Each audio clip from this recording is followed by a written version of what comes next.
If you run a service-based or product-based business, here's how you're going to increase your lifetime value in the next 30 days. Okay, make sure you guys like, comment, subscribe. Let's get right into this. Big thing I don't see a lot of business owners mapping right now is number one is their customer journey. Okay, where are you taking your customer every 30 days, 60 days, 90 days as far as ascension, continuity, and referrals? So how does this really divvy up? We have what we call your FEO, your front-end offer. What are you selling on the front end? Is it one bottle of hair growth oil? Is it $9.97 a month service for ads? Is it graphic design for $4.97 a month? What is your front end offer here? What do they buy? How do they come into the ecosystem and spend money with you? After that, we have to have something to ascend them. So there's got to be a 30-day ascension. Okay, we're just going to put a 30-day and then we'll spell this out. Okay, what is that? Now, here's the biggest thing about 30-day ascension is that you have to have one goal in mind, is you have to give your customers problems. Okay, what do I mean by that? The only way that they're going to buy something in 30 days is if you actually give them a good problem on the front end offer. Okay, so let's say they buy ads from us.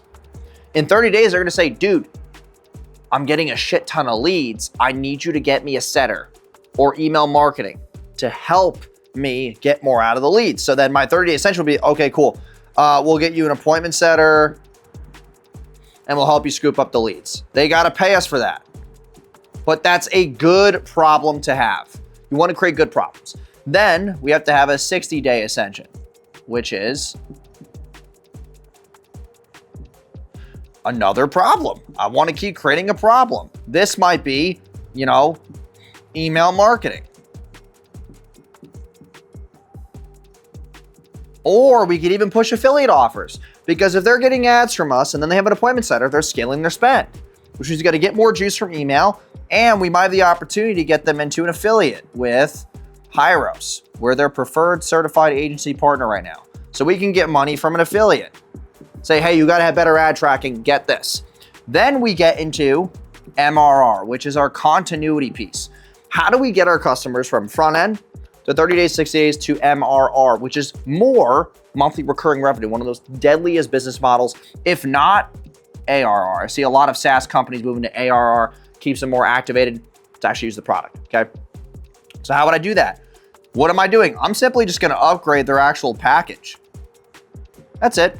I'm gonna make them go from $2,600 a month to $4,000 a month, or $4,000 a month to $5,600 a month. Whatever that looks like inside of our ecosystem, whatever it looks like inside of yours, okay? And also, you can increase MRR by managing the things that you already gave them. So if you hire them a setter, you can say, all right, cool. We could also hire a manager to manage your setters. We could also put you in a program where we could have someone manage your emails, blah, blah, blah, blah, and then et cetera, right? The last piece of this is referrals, okay? The whole point of referrals is to cover your ad cost. If you do not have referrals coming through the door, then you're gonna keep spending money on front-end offers, but also what we call front-end FEA, front-end acquisition. You're only depending on front-end money and not the whole customer journey. Because if I'm able to get them from the front-end offer to a 30-day ascension, to a 60-day ascension, to an upgrade in their package, which they don't leave, so what else increases? My lifetime value and my retention. Then they get referrals. What's going to happen to that referral when they get referred by the person who went through the whole journey? They're then going to start from the very beginning. And then that referral goes through the whole customer journey. And then they refer people. And the referrals is what covers my ad costs so that I can predictably scale while increasing my lifetime value. And that's just one premise here. Customer journey is really important, but also I'm going to branch into the last part here, which is your product ladder. Okay, I know this is getting a little messy, but just stick with me here. It's the last part here. A lot of you think that you can sell one product to one niche, to one industry. It is very hard to do that. If you look at some of the biggest coaches and consultants and brands online, look at Snow Teeth Whitening, okay? One of my good friends, Josh, knows Snow Teeth Whitening isn't just one product. Now they have over 50 products.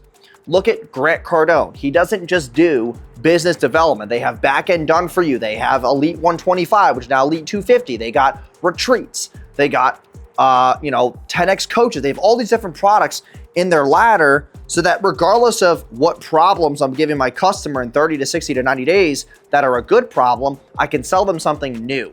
Because let's be realistic, people love newness. They love it.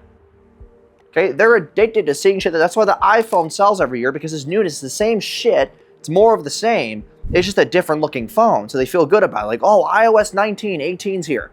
There's no difference. The phone still takes the same pictures. The phone still texts the same people.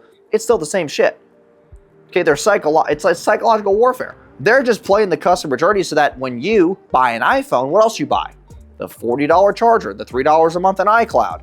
Then you buy a MacBook that has a new chip for some reason that makes it seem faster, but it's really not faster. You just put more shit on the computer so that it doesn't die as fast, okay? It's all psychological. So look at your customer journey right now. What are you doing in your 30 days, 60 days to build more MRR and getting more referrals? And on top of it, what does your product ladder look like? What things could you be fulfilling on right now to increase the problems? Because the problems then curate solutions, and the solutions are what they buy from you. So with that being said, go through your customer journey, go through your product ladder, join my free school group down below, where I can also help you with that too. We have an awesome community. It's probably going to be 5,000 to 6,000 people in there by now, by the time you're watching this. So with that being said, hope you guys crush your customer journey, product ladder, and like, comment, subscribe, and I will see you guys in the next video. Peace.